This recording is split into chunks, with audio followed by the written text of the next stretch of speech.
अगर आप इस चैनल पर नए हैं, तो इस चैनल को सब्सक्राइब करें।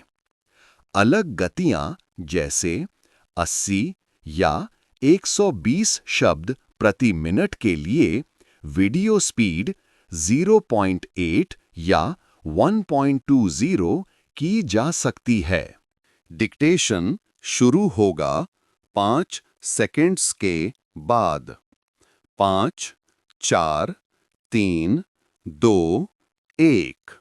आदरणीय अध्यक्ष जी, मेरी तरफ से आपको शुभकामनाएं हैं, लेकिन इस पूरे सदन की तरफ से भी आपको अनेक अनेक शुभकामनाएं। अमृत काल के इस महत्वपूर्ण कालखंड में दूसरी बार इस पद पर विराजमान होना बहुत बड़ा दायित्व आपको मिला है। आपका 5 वर्ष का अनुभव और आपके साथ हम लोगों का 5 साल का अनुभव, हम सबका विश्वास है कि आप आने वाले 5 साल में हम सबका मार्गदर्शन भी करेंगे और देश की आशाएं, आकांक्षाएं पूर्ण करने के लिए इस सदन में अपना दायित्व निभाने में आपकी बहुत बड़ी भूमिका भी रहेगी। आदरणीय अध्यक्ष जी, हमारे शास्त्रों में कहा गया है कि विनम्र और व्यवहार कुशल व्यक्ति सफल और सहज होता है, और आपको तो उसके साथ साथ एक मीठी मीठी मुस्कान भी मिली हुई है। आपके चेहरे पर यह मीठी मीठी मुस्कान पूरे सदन को भी प्रसन्न रखती है। मुझे विश्वास है आप हर कदम पर नए प्रतिमान, नए कीर्तिमान गढ़ते आए हैं। 18वीं लोकसभा में स्पीकर का कार्यभार दूसरी बार संभालना, यह अपने आप में एक नया रिकॉर्ड बनते हुए हम देख रहे हैं। श्री बलराम जाखड़ जी वे पहले ऐसे अध्यक्ष थे जिन्हें 5 साल कार्यकाल पूरा करके फिर दोबारा उन्हें स्पीकर बनने का अवसर मिला था। उसके बाद आप हैं जिन्हें 5 साल पूर्ण करने के बाद दोबारा इस पद पर आसीन होने का अवसर मिला है। गत 20 साल का एक ऐसा कालखंड रहा है कि ज़्यादातर स्पीकर्स या तो उसके बाद चुनाव नहीं लड़े हैं या फिर जीत कर नहीं आए हैं। आप समझ सकते हैं कि स्पीकर का काम कितना कठिन है कि उसके लिए दोबारा जीतना मुश्किल हो जाता है। आप जीत कर आए हैं, यह एक नया इतिहास आपने गढ़ा है। आदरणीय अध्यक्ष जी, इस सदन में ज़्यादातर हमारे सभी माननीय सांसद आपसे परिचित हैं, आपके जीवन से भी परिचित हैं। पिछली बार मैंने इस सदन में आपके संबंध में काफ़ी कुछ बातें रखी थीं। मैं आज उन बातों को दोहराना नहीं चाहता हूँ, लेकिन मैं एक सांसद के रूप में और हम सभी सांसद के रूप में आप जिस प्रकार से एक सांसद के नाते काम करते हैं, यह भी जानने योग्य है और बहुत कुछ सीखने योग्य है। मुझे विश्वास है कि आपकी कार्यशैली एज ए सांसद भी हमारे जो फर्स्ट टाइमर सांसद हैं, जो हमारे युवा सांसद हैं, उनको जरूर प्रेरणा देगी। आपने अपने कार्यक्षेत्र में, अपने संसदीय क्षेत्र में स्वस्थ माँ और स्वस्थ शिशु के लिए एक कमिटमेंट के साथ जो अभियान चलाया है, और सुपोषित माँ, इस अभियान को आपने जिस प्रकार से अपने क्षेत्र में प्राथमिकता देकर खुद को इन्वॉल्व करके किया है, वो वाकई प्रेरक है। आपने कोटा के ग्रामीण क्षेत्रों में हॉस्पिटल ऑन व्हील्स, यह भी एक मानव सेवा का उत्तम काम है, जिसे राजनीतिक कामों के सिवाय करने वाले कामों में आपने किया है। वह भी अपने आप में गांव-गांव में लोगों को स्वास्थ्य सेवाएं पहुंचाने में मदद कर रहा है।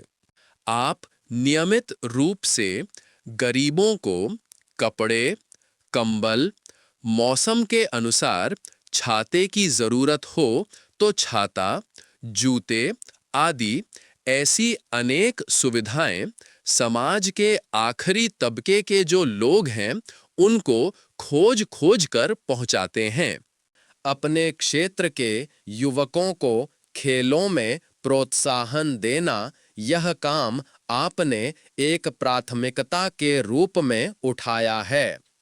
आपके पिछले कार्यकाल में 17वीं लोकसभा में मैं कहता हूं कि संसदीय इतिहास का वह स्वर्णिम कालखंड रहा है।